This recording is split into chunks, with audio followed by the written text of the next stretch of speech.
Olá! Que bom que nós estamos aqui juntos uma vez mais.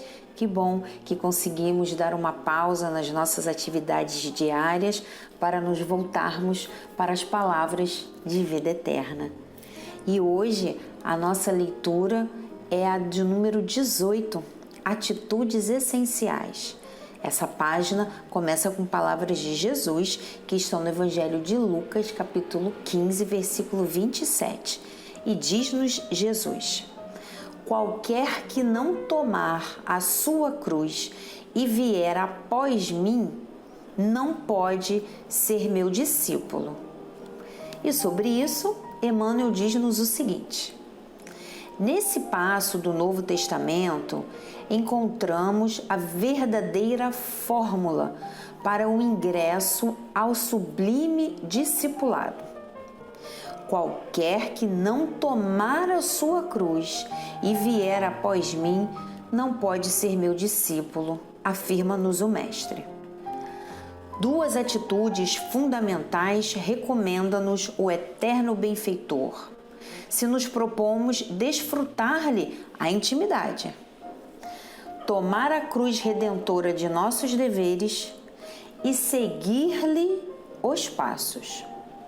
Muitos acreditam receber nos ombros o madeiro das próprias obrigações, mas fogem ao caminho do Cristo.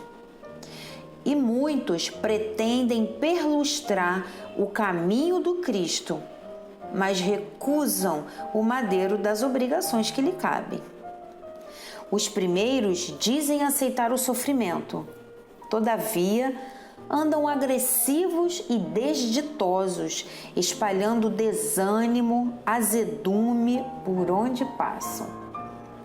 Os segundos creem respirar na senda do Cristo, mas abominam a responsabilidade e o serviço aos semelhantes, detendo-se no escárnio e na leviandade, embora saibam interpretar as lições do Evangelho, apregoando-as com arrazoado enternecedor. Uns se agarram à lamentação e ao aviltamento das horas. Outros se cristalizam na ironia e na ociosidade, menosprezando os dons da vida.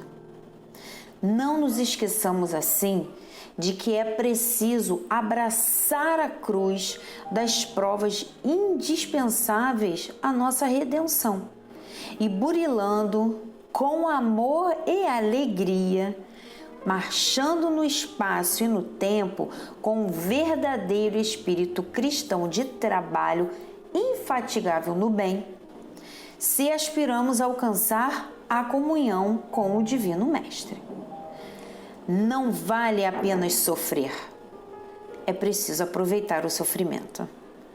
Não basta somente crer e mostrar o roteiro da fé.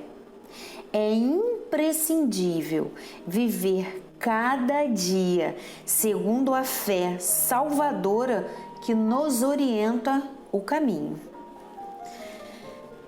Nessa página aqui, Emmanuel dá um puxãozinho de orelha a todos nós que já conhecemos um pouquinho o Evangelho, que já sabemos um pouquinho o que devemos fazer, que falamos para os outros o que deve ser feito, mas que na verdade ainda não nos dispomos a colocar esse conhecimento que nós temos em prática.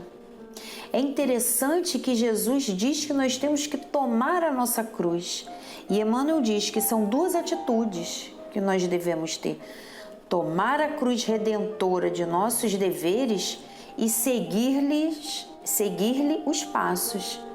O que é tomar essa cruz redentora dos nossos deveres? É aceitarmos as situações da vida que vieram até nós, de forma que nós consigamos trabalhar nelas em nosso próprio favor. Tudo aquilo que vem até nós pode ter dois fins. Ou eu vou executar aquela tarefa, vou me desvencilhar daquele problema, vou resolver aquela questão de duas formas. ou de forma que o meu espírito fique um pouquinho mais elevado, ou de forma que o meu espírito fique menos elevado, não aproveitando aquela oportunidade em nosso benefício próprio.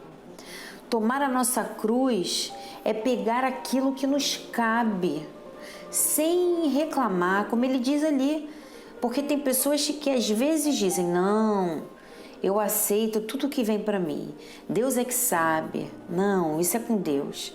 Mas elas ficam azedas, irritadas, estão sempre infelizes, estão sempre reclamando, nada está bom para elas, elas sentem-se vazias, porque na verdade elas não aceitaram de coração aquelas situações que vieram até elas. E aqui cabe uma pausa para nós pensarmos um pouquinho, porque às vezes algumas pessoas falam que nós espíritas somos masoquistas, gostamos de sofrer, porque tem até uma frase aqui, né, de Emmanuel que diz: não vale a pena sofrer, é preciso aproveitar o sofrimento.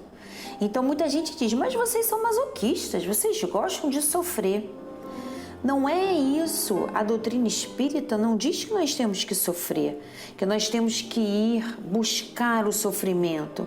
O que a doutrina espírita nos diz é: se você está numa situação e se naquele momento nada mais você pode fazer para sair daquela situação, você olha e diz: bom, agora eu não posso fazer mais nada. É para você aceitar. Aceita aquela situação e trabalha para sair daquela situação.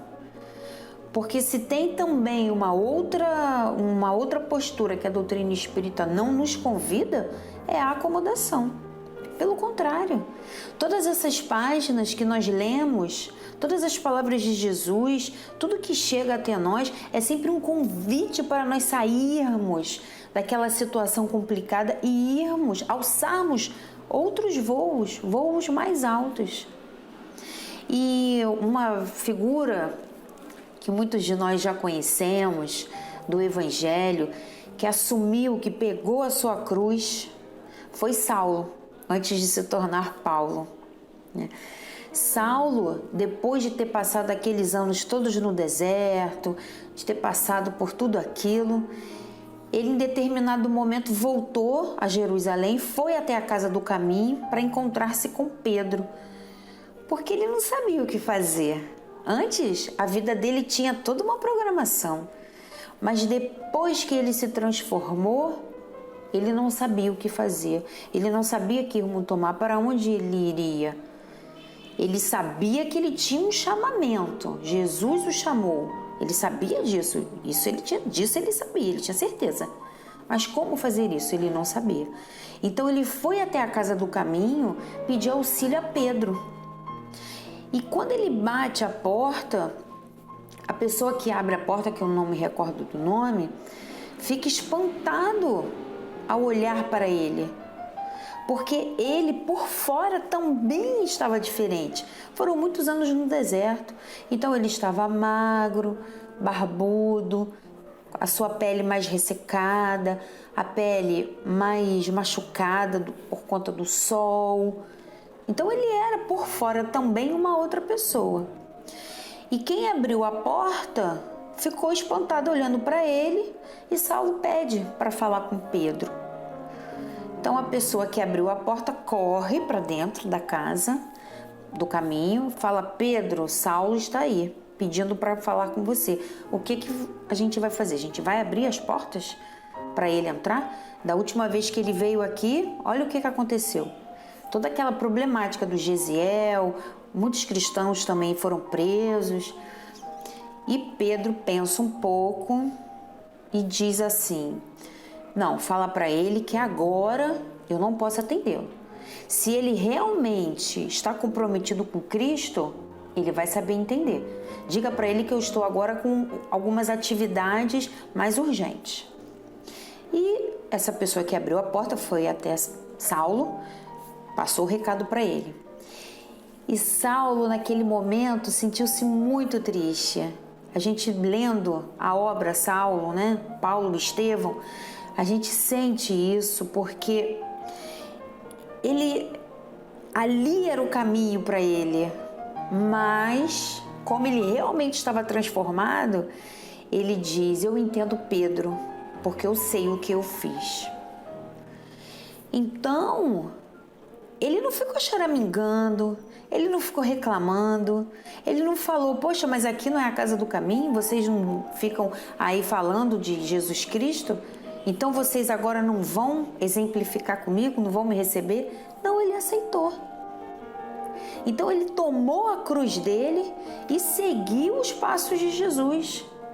Porque Jesus sempre nos convidou a nós sermos otimistas, não desistirmos jamais, persistentes, pacíficos. Bem-aventurados aqueles que são pacíficos. Sermos pacíficos, sermos brandos de coração. Então, o convite de Jesus sempre foi esse. E quando nós queremos, nos candidatamos a nos tornarmos discípulos de Jesus, aqueles que realmente seguem que seguem os ensinamentos dele, ser discípulo é dar continuidade a tudo aquilo que Jesus pregou. Se nós queremos isso, nós não podemos agir de forma diversa dele. Jesus sempre foi pacífico. Jesus sempre nos convidou a sermos brandos, a aceitarmos o outro, a tentarmos compreender o outro. Jesus nunca falou para nós falarmos mal de um, falarmos mal de outro, darmos as costas para um, darmos as costas para o outro. Não. Jesus sempre nos convidou à união. E também lembrando, quem quiser ler, vale a pena, tem uma parte no Livro dos Espíritos, que é da pluralidade das existências, que fala sobre a reencarnação. E na questão 167, Kardec pergunta: qual o fim objetivado com a reencarnação? Expiação, melhoramento progressivo da humanidade. Sem isto, onde é a justiça? E na outra pergunta, Kardec fala sobre a questão do sofrimento. E a espiritualidade responde que aquele que caminha depressa a muitas provas se forra, ou seja, se livra. Nós precisamos entender que esses sofrimentos que vêm até nós foram criados por nós. Assim como Saulo, naquele momento, falou: eu compreendo Pedro, porque eu sei o que eu fiz. Ele tinha consciência do erro que ele havia tido, né? Que ele havia cometido. Então nós temos que nos lembrar disso. A reencarnação, ela é baseada na justiça. Ela é uma materialização da justiça divina. E as situações que vêm até nós são situações que nós criamos, que nós procuramos. O que não quer dizer, uma vez mais, que nós devemos ficar sentados sofrendo. Ah, não, deixa todo mundo fazer isso comigo. Ah, não, deixa, se eu não tenho emprego, se eu não tenho o que comer, eu vou deixar para lá, porque Deus quis assim, porque... Não. Todos nós fomos criados para sermos felizes, porque nós somos filhos de Deus. Nós não podemos perder isso de vista. Todos nós somos filhos de Deus. Todos nós fomos criados para sermos felizes. Só que para alcançarmos essa felicidade, nós precisamos nos purificar. E essa purificação, de acordo com essa página, ela virá com o nosso trabalho persistente no bem. Eu não posso terceirizar sempre a caridade. Em algumas vezes eu mesma tenho que ir lá e tenho que fazer. Eu não posso dizer: eu sou cristã, mas esse exemplo aqui de Jesus é muito difícil para eu fazer, então eu vou pular e vou deixar para lá. O que acontece, é claro, que muitas das vezes a gente erra. E nós vamos errar muitas vezes. Só que o erro, dentro da vontade de acertar, ele é para nós uma sinalização. Só que quando nós erramos buscando o acerto, cada vez mais vamos errar cada vez menos. Nós não precisamos do sofrimento. Eu lembro o capítulo do Evangelho que fala para nós sobre o escândalo, né? Bem-aventurados os que têm puro coração, capítulo 8. Ele vai falando para nós lá que o escândalo há de vir, mas não é porque isso é uma fatalidade. Há de vir porque nós ainda não estamos totalmente transformados.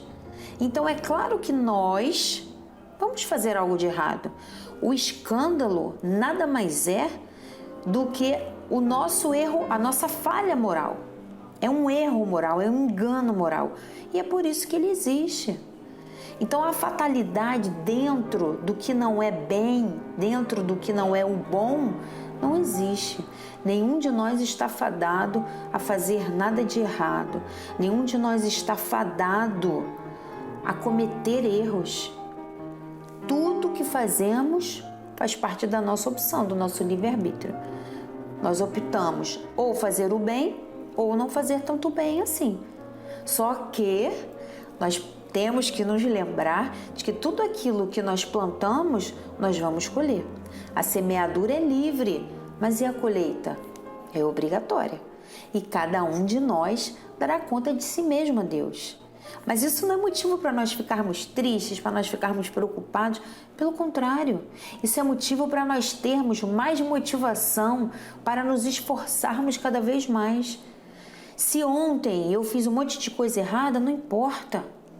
Eu estou construindo o meu futuro hoje. Então vamos fazer o melhor hoje, sem desanimar, sem desistir, sem esmorecer. De vez em quando, claro, a gente fica triste, de vez em quando a gente fica meio amargurado, mas isso dura pouco tempo. Rapidamente nós nos lembramos que somos filhos de Deus, amados por Ele. E aí vem de volta aquela vontade de fazer o melhor. Que Deus nos abençoe, que Jesus nos ilumine, que Ele é o nosso guia, o nosso modelo, que possamos nos esforçar cada vez mais para seguir os seus ensinamentos. Muito obrigada. Paz e luz.